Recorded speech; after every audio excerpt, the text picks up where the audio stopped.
सैनिक भाइयों नमस्कार। आज हम लोग जो 8वें वेतन में आकर एमएस पे कौन सा रैंक के लिए कितना एमएस पे मिलना चाहिए, सरकार ने जो आर्मी हेडक्वार्टर से जो अपना आर्मी हेडक्वार्टर से कौन सा रैंकों के लिए कितना कितना रेकमेंड किया हुआ है, 8वें वेतन में एमएस पे कितना अमाउंट के लिए मिलना चाहिए बोलकर रेकमेंड किया हुआ है, उसका बारे में भी जानकारी ले लेंगे।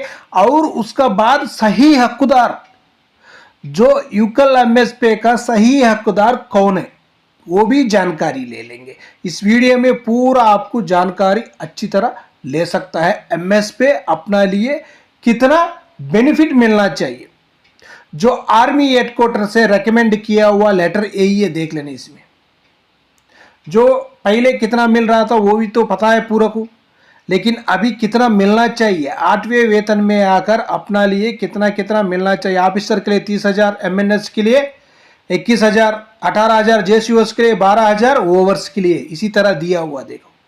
लेकिन एक बात सुन लेना, जो 8वें वेतन में एमएस पे अपना लिए 12,000 दे रहे, क्यों बोलने से इसी में बेनिफिट हमारे लिए ज़्यादा मिलना चाहिए।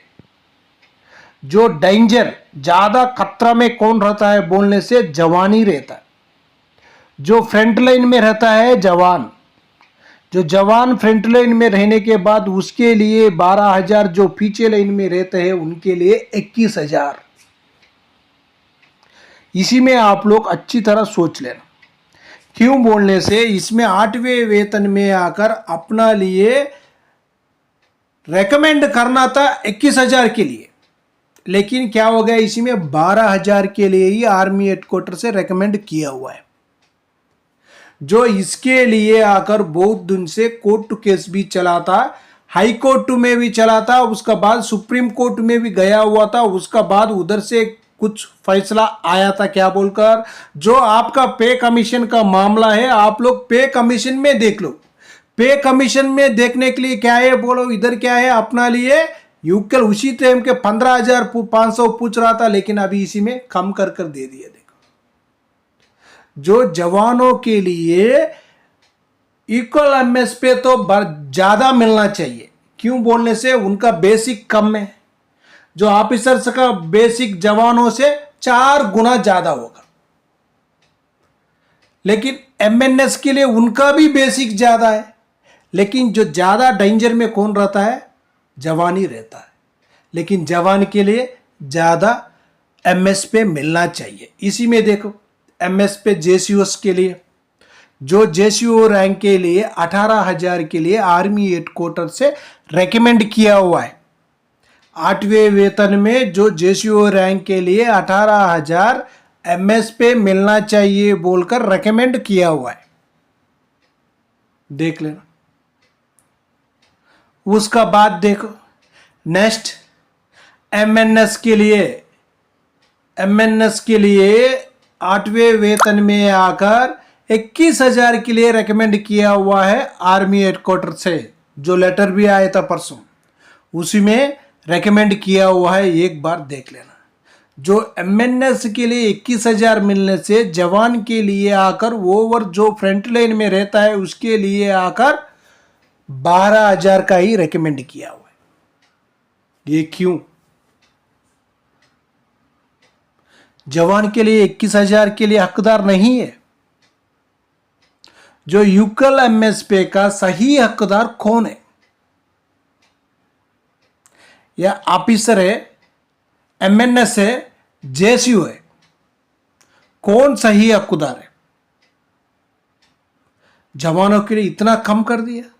उसका बाद ऑफिसर्स के लिए, ऑफिसर्स के लिए देख लेना, 8वें वेतन में आकर उनको 30,000 का रेकमेंड किया हुआ है।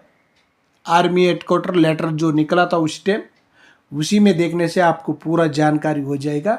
उसी लेटर में रेकमेंड किया हुआ है 30,000 के लिए। उनको ऑलरेडी 15,500 मिल रहे, लेकिन दोबारा रेकमेंड किया कितना है, अभी 8वें वेतन में एमएस पे आकर 30,000 के लिए रेकमेंड किया हुआ है। लेकिन जवान कहीं भी जाना दो, जवान ही आगे रहता है। जो लड़ाई का मैदान में उतरने के बाद जवान का बिना लड़ाई ही नहीं होता है। जो लड़ाई का मैदान में कमांडर नहीं होने से भी जो उधर ओवर्स कोई भी हवलदार नायक हो, ये सीनियर सिपाही हो, वो भी संभाल कर लड़ाई कर सकता है। लेकिन जवान का बिना ना जैसी वो अकेला जाकर, नहीं ऑफिसर अकेला जाकर उधर लड़ाई नहीं कर सकता है। जवान ही आगे रहता है। जवान के लिए एमएस पे ज्यादा मिलना बहुत जरूरी है। कहीं भी जाना दो, आप कहीं भी जाना दो, जो अपना लिए आकर एमएस पे तो बराबर करना चाहिए था। लेकिन इसी में भी क्या हो गया, रेकमेंड करने के टाइम ही कम कर कर दे दिया। जो 21,000 दे दो, वो उधर से आर्मी हेडक्वार्टर से, जो आर्मी हेडक्वार्टर से देने के टाइम देना था उसी टाइम भी नहीं दिया, कम कर कर ही दे दिया। ओवर्स के लिए 12,000 कर कर ही दे दिया है रेकमेंड के लिए। इसी में देखो, जो ओवर्स है जेसीओ से, उसके बाद ऑफिसर साहिबान जो एमएनएस से, इनमें से किन के लिए जो एमएस पे ज्यादा मिलना चाहिए, सही क्या है, एक बार वो भी जानकारी ले लेंगे। कौन सा रैंक के लिए कितना एमएस पे मिलना था, कितना रेकमेंड करना था, आर्मी हेडक्वार्टर से कितना एमएस पे कितना मिलना बोलकर रेकमेंड करना था, उसी में भी एक देख लेना। सबसे पहले देखो, जो ओवर 8th सीपीसी में आकर इनको 30,000 मिलना चाहिए। क्यों बोलने से, जो फ्रंट लाइन में रहकर लड़ाई करने वाला कौन है बोलने से, जवानी है। उसका बाद देखो, जो 21,000 जेसीओस के लिए मिलना चाहिए, लेकिन 18,000 जो ऑफिसर्स के लिए, जो एमएनएस के लिए 12,000 दे दो। जो नीचे रहकर एमएच में बैठकर, जो बिल्डिंग में सेफ प्लेस में बैठकर उधर काम कर रहे, उनके लिए 21,000 दे दिया। जो आगे फ्रंट लाइन में रहता है उसके लिए 12,000 दे दिया। ये किधर का रेकमेंड है, एक बार देख लेना। आप लोग देखने से भी आपको भी जानकारी हो जाएगा। जो लड़ाई का मैदान में उतरने के बाद सबसे आगे रहता है जवान, उसका बाद जेसीओ, उसका बाद ऑफिसर, उसका बाद लास्ट में पीछे रहता है जो एमएनएस।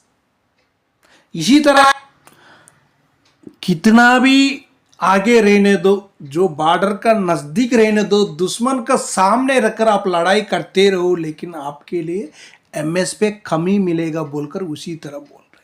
उसी तरह क्यों छोड़ दो, सभी को बराबर दे दो।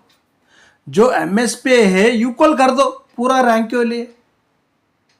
सिपाही जो ओवर्स के लिए, जेसीओस के लिए, ऑफिसर्स के लिए, एमएनएस के लिए, तीनों को बराबर दे दो। कम नहीं करना चाहिए किसी की भी, पूरा की एक, सभी को बराबर, चारों रैंकों के लिए बराबर देने से कोई भी प्रॉब्लम नहीं होगा। जो जेसीओस के लिए भी बराबर दे दो, ओवरसी के लिए बराबर दे दो, ऑफिसर्स के लिए दे दो, एमएनएस के लिए दे दो। जो रैंक है वो रैंक का बेसिक और तनख्वाह ले रहे हैं उन लोग को। वो जो अभी ओवर है, ओवर का रैंक का ही वो सैलरी ले रहे। जेसीओ रैंक का ही सैलरी ले रहे। ऑफिसर है, ऑफिसर रैंक का ही सैलरी ले रहे। एमएनएस का उनका रैंक का ही पकड़ कर ही वो सैलरी ले रहे। लेकिन इसी में अलाउंसेस में भी आकर जो आप खतरा में, जो गोली पहले जवान को लगेगा, उसका बाद पीछे जेसी होगा, उसका बाद पीछे ऑफिसर होगा, उसका बाद उसका पीछे ही एमएनएस होगा।